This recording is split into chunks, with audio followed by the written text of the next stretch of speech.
Salutations à tous. Aujourd'hui, on se retrouve pour une réparation de télé, un écran plat LCD 50 pouces de la marque Dual. Donc de la marque Dual. Et le modèle est DL55 UHD SC006. Donc le problème de cette télé est qu'elle a pris la foudre, tout simplement. Donc le propriétaire de la télé me l'a confié en me disant voilà, donc elle fonctionnait très bien, un jour il y a eu la foudre, elle s'est plus rallumée depuis. Donc je l'ai récupérée. Comme vous pouvez le voir, j'ai pas forcément filmé avant le démontage pour vous montrer, mais bon, je vous montre en cours de réparation. Donc, diagnostic après avoir checké les fusibles, les MOSFET, etc. Donc, qui se trouve donc sur cette carte. Cette carte donc, qui est déjà toute démontée. Donc, c'est une carte qui fait 2 en 1. Donc, elle fait circuit primaire et circuit secondaire. Donc, ici, on a le circuit primaire avec le 220 volts qui rentre ici. Tout est traité et transformé. En sortie ici du transformateur, on aura nos 12 volts, 24 volts, 5 volts, 5 volts. Et après, tout est traité sur la carte mère. Alors, ce qui se passait, cette télé, elle délivrait toutes les tensions. Donc, moi, je l'ai branchée. J'ai branché donc la prise, je l'ai allumée. Et la télé s'est allumée. Elle s'allumait, donc ce qui veut dire tout ce qui était rétroéclairage, c'était ok. Elle s'allumait, puis au bout de quelques secondes, elle s'éteignait. Elle se rallumait, elle se rééteignait. Des fois, elle restait allumée pendant 10 secondes, et puis elle se rééteignait tout de suite derrière. Et des fois, elle se rééteignait simplement au bout de 2 secondes. Donc en fait, c'était vraiment aléatoire.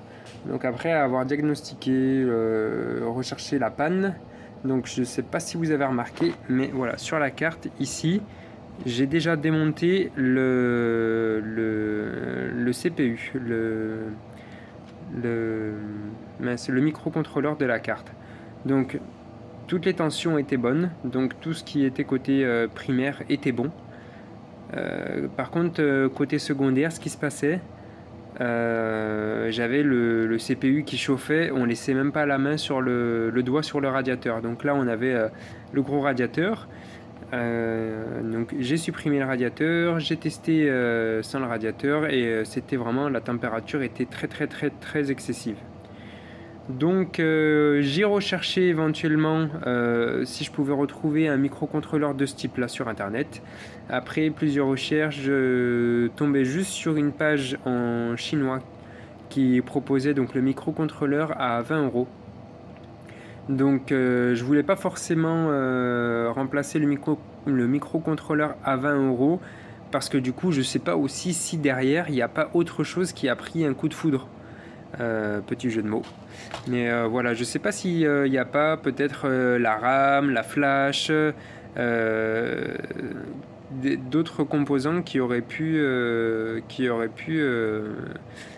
être court-circuités à cause de la foudre. Donc voilà, on l'a dessoudé, je l'avais dessoudé, j'avais recherché le modèle sur internet, voilà. Un peu trop cher, la page c'était qu'en chinois, donc j'étais pas sûr de ce que j'allais faire, donc j'ai décidé tout simplement de remplacer la carte complète. Donc là je pouvais pas simplement remplacer le circuit secondaire parce qu'il était lié avec le circuit primaire. Donc sur internet pour 45 €, donc le double, j'ai réussi à avoir exactement la même carte. Donc c'est le même modèle. Je ne sais pas si je vais réussir à zoomer sur le modèle. Donc ici on a un modèle.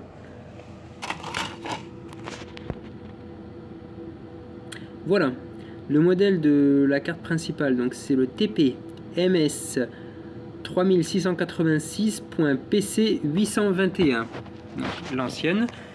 J'ai fait les recherches sur internet et du coup sur eBay, sans faire de pub bien sûr, on a retrouvé exactement la même carte TPMS 3686 PC 821. Seule petite différence, au lieu qu'on ait le scotch jaune sur le transformateur général, on a un petit scotch scotch bleu.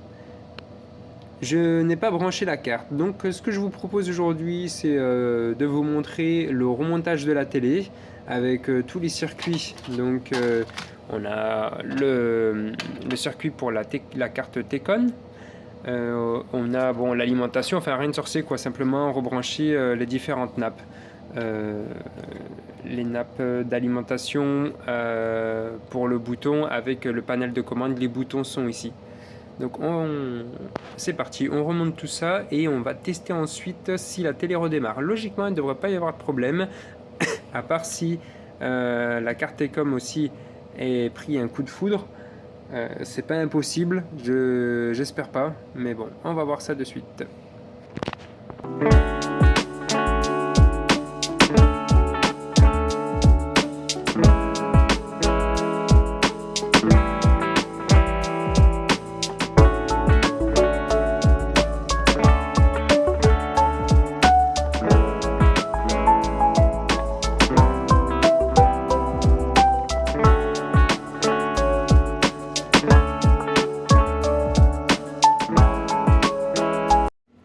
Bon, tout à l'heure, je pensais vous avoir dit qu'on avait exactement la même carte, sauf que là, je me rends compte que non, pendant le remontage, on a une petite différence. Donc ça, c'est la nouvelle carte, avec le support donc, de la télé.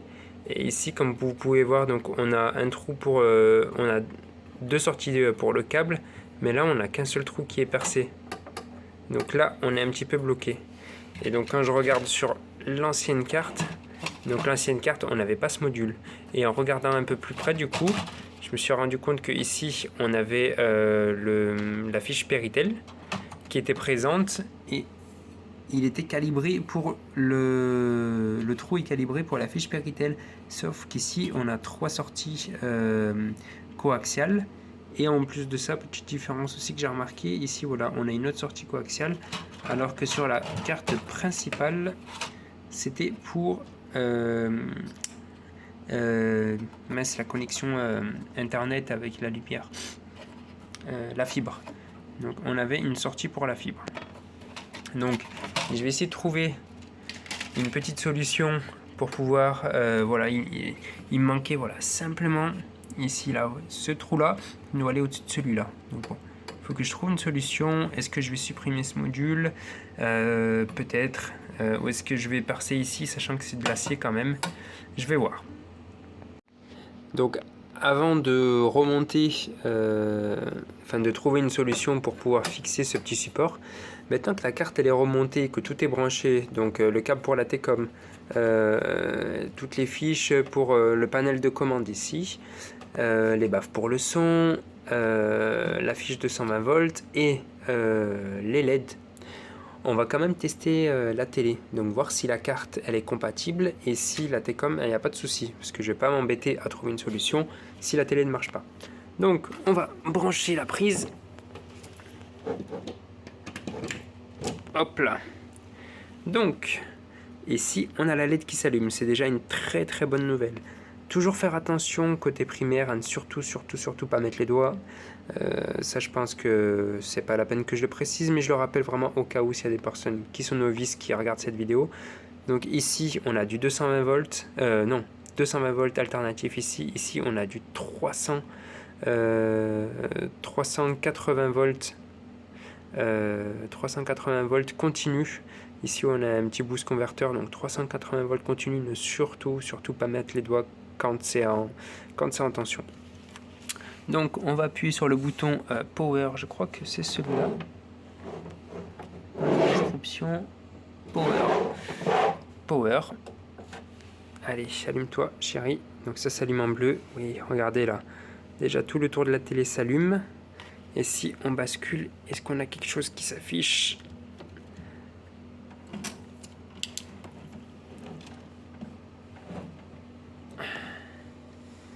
Ça a l'air de s'allumer. Seul petit X, c'est qu'on ne voit pas d'inscription. Alors, impeccable. Vous voyez ? Voilà, ben la télé, écoutez, elle fonctionne. On va la remonter. Donc là, je vais la rééteindre. On va l'éteindre. Voilà, laisser s'éteindre. on va la débrancher et on va trouver une solution pour pouvoir juste remettre. Donc il y a juste ce petit cache là qui nous embête. On va essayer de trouver une solution pour pouvoir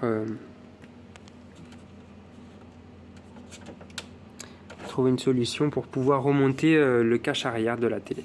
Et je vous reprends de suite. Bon, après avoir dessoudé du coup simplement le bout en chauffant bien, j'ai pas dessoudé le bloc complet. Du coup, pour bien faire, il aurait fallu redémonter la carte, la mettre à l'envers et puis tout dessouder. Donc en fait, en chauffant, donc on a dessoudé l'antenne en fait, et c'était vraiment simplement ça qui nous gênait. Donc on s'en fout du coup si c'est pas branché, on va remonter tout ça comme ça.